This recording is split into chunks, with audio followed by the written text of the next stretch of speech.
Bonjour à tous, bienvenue sur la chaîne Lelore. Vous connaissez tous les Gardiens de la Galaxie, cette superbe équipe de héros venus des quatre coins de la galaxie. Eh bien, aujourd'hui, on ne va pas parler d'eux, mais plutôt parler de leur version maléfique. Oui, les Gardiens ont bien des némésis du côté obscur. C'est donc le sujet d'aujourd'hui, l'histoire des Gardiens des Ténèbres, ou en VO, The Dark Guardian. Alors, c'est gros de dire que les Gardiens des Ténèbres sont la version maléfique des Gardiens de la Galaxie. Ce sont plus des anti-héros que des vilains ou des héros. Alors, quelle est l'origine de cette équipe de l'espace et surtout, quels sont leurs objectifs ? L'origine de cette super équipe provient d'un événement très important dans l'univers Marvel appelé Infinity Wars. Je vous en avais déjà parlé un peu avec le délire des héros fusionnés, etc. Et à ne pas confondre bien sûr avec le film Infinity War, ça n'a rien à voir. Alors que Thanos prononce un discours sur sa prochaine conquête pour récupérer les pierres de l'infini, un mystérieux personnage apparaît discrètement derrière lui et à l'aide d'une énorme épée, il transperce Thanos et termine le tout en décapitant le titan fou. Mais genre, vraiment, Thanos vient de se faire tuer de manière très violente par ce personnage qui se nomme Requiem. Mais en réalité, sous le masque, attention je dois le dire pour la suite de l'histoire, donc si vous souhaitez lire cette histoire, quittez la vidéo malheureusement, sous le masque se cache en réalité Gamora. Mais bref, on est là pour parler des Gardiens des Ténèbres, donc quel est le rapport avec ce que je raconte ? Eh bien, c'est le moment de vous présenter Eros, jeune garçon né sur la planète Titan qui a la particularité d'être le frère de Thanos. Eh oui, certes ils ne se ressemblent pas, mais ils sont bien frères. Au contraire de Thanos, Eros est un garçon très ouvert, très heureux, qui aime la vie, mais surtout les femmes. Mais malgré ce côté charmeur et plaisantin, Eros déteste son frère à cause d'un fait passé. En gros, Thanos a un jour envahi Titan et durant cette invasion, sa mère a perdu la vie. Et depuis ce jour, Eros fait tout son possible pour combattre Thanos quand il le peut. Bien sûr, contrairement à son frère, Eros est plus un anti-héros qu'un vilain. Il a d'ailleurs, à plusieurs reprises, fait partie des Avengers où il a exercé sous le pseudo Star Fox. Bref, donc Eros est le frère de Thanos et il le déteste. C'était la mise en place du contexte. Retour au sujet principal. Donc, à la mort de Thanos, tué par Gamora, Eros décide de récupérer le corps de son frère pour être sûr qu'il ne soit pas ressuscité ou autre. Il découvre par la même occasion un testament vidéo fait par Thanos lui-même où le titan fou explique qu'on ne peut pas tuer Thanos aussi facilement, blablabla, mais il dévoile quelque chose de très important. Il dit avoir pris des mesures au cas où la mort se présenterait à lui. Il a donc fait en sorte que sa conscience et son esprit soient transférés dans le corps d'une autre personne à sa mort sans savoir qui. La grosse psychose s'installe dans l'esprit d'Eros. Il décide donc rapidement d'agir en réunissant des centaines de potentiels candidats, mais parmi tous ces candidats, un semble logique aux yeux d'Eros, celle qui a tué Thanos, sa nièce et la fille adoptive du titan fou, Gamora. Et pour empêcher cette résurrection à tout prix, son but est simple, tuer Gamora avant que Thanos revienne à la vie en elle. Il est persuadé que Thanos choisira sa fille. Mais au même moment, l'Ordre Noir fait éruption dans les lieux et récupère le corps de Thanos en laissant derrière eux mort et destruction. Ils amènent ensuite de leur côté le corps de Thanos à la mort. Mais pas la mort dont Thanos est amoureux, plutôt à la déesse de la mort, Hela, qui est la seule à pouvoir ressusciter Thanos. De son côté, Eros, qui a survécu à l'attaque de l'Ordre Noir, mais a tout de même été défiguré, persiste avec le fait qu'il faut absolument trouver et tuer Gamora avant que Thanos se réincarne en elle. Et pour cela, il réunit et crée une équipe très spéciale pour cette mission qu'il nomme ses Gardiens de la Galaxie, plus couramment appelés ensuite les Gardiens des Ténèbres.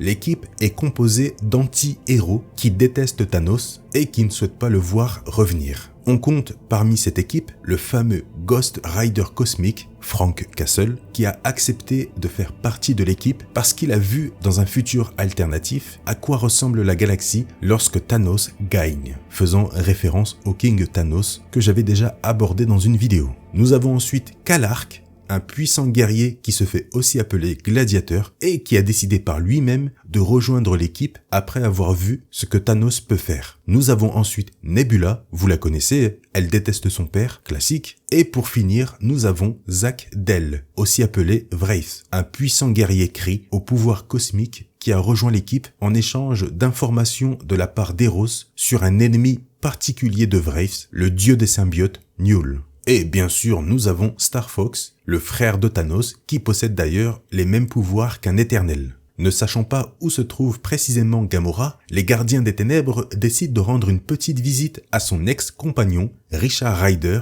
aka Nova, pour savoir si lui possède une quelconque information sur l'emplacement de Gamora. Les gardiens finissent par mettre la main sur Nova, le ton monte très vite entre eux, forcément Nova ne veut pas les aider à retrouver Gamora pour la tuer. Une confrontation a donc lieu entre les gardiens et Nova qui se fait sèchement démolir par l'équipe suite à son refus. Je le rappelle, ils veulent seulement une information et pas une confrontation. Mais Nova refuse et parvient à s'enfuir à toute vitesse. Mais les gardiens ne sont pas inquiets. Nebula sait que Nova va maintenant tout faire pour retrouver Gamora et la prévenir. Nova débarque en trombe dans le vaisseau des gardiens de la galaxie pour prévenir Gamora, mais se rend vite compte de son erreur lorsque les gardiens des ténèbres, qui l'ont juste suivi, débarquent rapidement et confrontent les gardiens de la galaxie. Franchement, je sais pas vous, mais moi je trouve ça trop cool. Bref, les gardiens de la galaxie, ne voulant pas accéder à la requête des gardiens des ténèbres, se lancent dans un super et magnifique combat où les gardiens des ténèbres mettent à mal les gardiens de la galaxie. Le combat est puissant, chaque membre montre sa supériorité à l'autre, mais en plein combat, Gamora parvient à intervenir aux côtés des gardiens de la galaxie. Et alors que Gladiateur réussit à toucher Gamora avec ses rayons laser,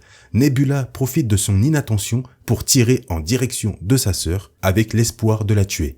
Mais Peter se met entre le rayon laser et Gamora et subit l'attaque, tandis que les gardiens des ténèbres parviennent à battre le reste des gardiens de la galaxie. Ils sont trop cool. Regardez-moi cette classe. Bon, bien sûr, grâce à son armure, Peter parvient à survivre. Malgré tout, les gardiens de la galaxie ont été battus par les gardiens des ténèbres qui sont parvenus à enlever Gamora pour l'emmener devant Star Fox. Les retrouvailles familiales sont de courte durée, malgré les explications de Gamora sur le fait qu'elle n'est pas la personne en qui Thanos reviendra. Star Fox ordonne à Gladiateur de tuer Gamora. Et alors qu'il est à deux doigts de la tuer, sans prévenir comme ça, Hela, la déesse de la mort, arrive, transperce le gardien et calme sans aucun problème Ghost Rider, tandis que l'Ordre Noir tient en joue le reste des gardiens. Et c'est là que la déesse de la mort révèle une vérité qui change tout.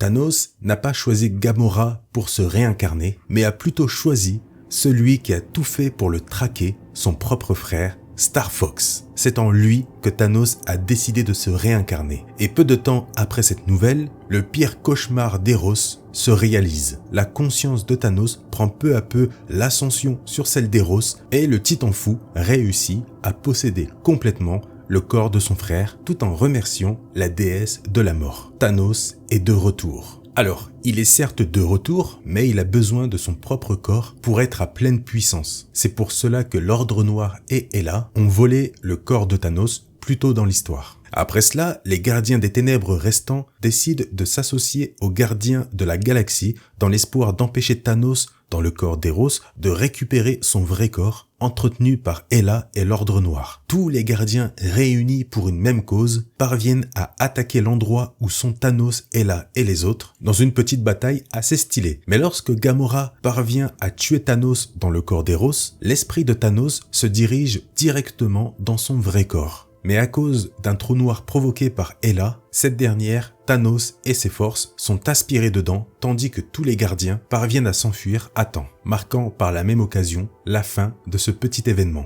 Après cela, tous ensemble, les gardiens décident de prendre un premier et dernier verre pour enterrer la hache de guerre. Peter profite de ce moment-là pour tenter d'unifier les gardiens de la galaxie et les gardiens des ténèbres en un seul et même groupe appelé sobrement les gardiens. Mais les membres des gardiens des ténèbres refusent pour la simple et bonne raison qu'ils ont chacun des préoccupations. Ils quittent donc les gardiens de la galaxie et se séparent entre eux peu de temps après, mettant un terme aux gardiens des ténèbres. C'est dommage, mais c'est comme ça. Malgré tout, personnellement, je les trouve vraiment trop cool. L'idée d'avoir créé des Némésis aux Gardiens de la Galaxie est vraiment géniale. J'espère que cette nouvelle vidéo sur la chaîne Lelore vous a plu. On n'oublie pas le petit like, ça récompense le travail fourni, le commentaire pour me dire ce que vous pensez de cette histoire. Vous êtes plus gardien de la galaxie ou gardien des ténèbres? Sans bien sûr prendre en compte les films du MCU, c'est pas du jeu sinon. Bref, si la chaîne vous plaît en général, vous savez quoi faire. Sur ce, je vous laisse et je vous dis à une prochaine